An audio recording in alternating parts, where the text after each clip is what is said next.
Hi, good morning. Another day, another surgery. So, our case for today is first is silicone rhinoplasty. The second is done case of breast augmentation again. No? Kasi nga sabi ko, matatapos na yung ating mga training fellows, so they have to do their done cases. So, one breast augmentation and the other one is blepharoplasty. No, yung eye bag removal. So, yun po yung may mga taba rito, no? So, those are our cases for today.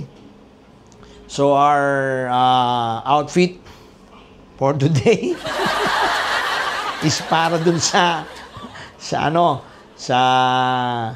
pinakagahaman, no? Ito yung pinakamalaking buhaya sa gobyerno, no? Hindi ko po alam kung sino 'yan. Sa pinakagahaman. Pinakamalaking kumuha, no? Yung hindi nasasatisfied. Gusto kumamkam ng kumamkam, no? So, yan po. Para sa inyo po ito, mga pinakamalaking buhaya sa ating gobyerno. So, that's it. Another day. Another surgery. Another day. Another watch. So, this is a Victorinox. Especially made for our pambansang kamao, no? Manny Pacquiao. So, I bought this early 2000 during the prime of our pambansang kamao, Manny Pacquiao, no? So, pag nakita po ninyo ito, yan yung kanya pong dial is meron pong boxing, no? Nakaganyan si Manny Pacquiao. Then sa likod po, you can see, ilapit mo nga yan dito, no? Ayan, you can see, ayan po, andyan po si Senator Manny Pacquiao, nasa likod po siya. Nakikita ba? Ayan, hindi ko lang alam kung si Manny yan o si Eman, kasi parang medyo pogi eh. Si Eman siguro to, no? Baka baby pa siya nito, no? So, that's it. Another day, another surgery. By the way, hindi ko alam kung this is made especially for the Philippines lang din uli by Victorinox. Kasi although Manny Pacquiao is known worldwide, siguro sa lahat to, no? So that's it. Another day, another surgery. I'm done with silicone rhinoplasty. So kanina hindi ko nasabi, I've carved the implant already. Naku, napakaganda, no? Take off from the glabella, pasampang ganon, then the tip, no? Yung kanyang nostrils are almond shape already, no? Usually nangyayari yan pag Gore-Tex lang kasi structural, ginaganyan natin lahat.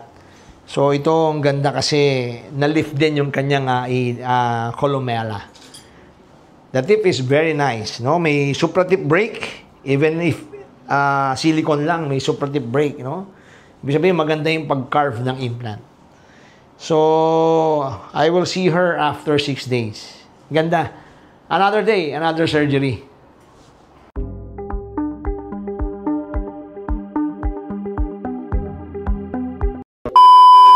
Oh, hi, we're done with our done case. No, hindi pala blepharoplasty. It's silicone rhinoplasty. So, very nice. Ang ganda ng take-off from the root of the nose to the tip. Ang ganda, parang Gore-Tex, no? And ang ating pong surgeon, ang senior training fellow, Dr. Mel Yadaw, no? Very worshipful, Mel Yadaw. And ang kanyang assist is si Dr. Emi Onishi. So parehong Japanese. From Japan. Onishi and Yadaw. No, Onishi. So that's it. Another day, another surgery. Hi, we're done with breast augmentation done case. No? So we placed, actually this is a special case. We placed different implants. So we placed 400cc on the right side and 450cc on the left side. Because yung breast po ng patient is uneven, no? Yung right breast niya is bigger, so we placed a small implant. Yung left breast is smaller, So, we placed a bigger implant para medyo magpantay. Pati po yung right is lower and the left is higher. Medyo ibinaba po namin yung left breast. So, ngayon po, pantay na po sila. No? So, this is done case. The surgeon is, actually, there are two surgeons. Dr. Patrick Gigantone from Camarines Sur. Camarines ka ba? Camarines tama, Sur or Norte? Sur po. Sur, yan, no? Poging-pogi, no?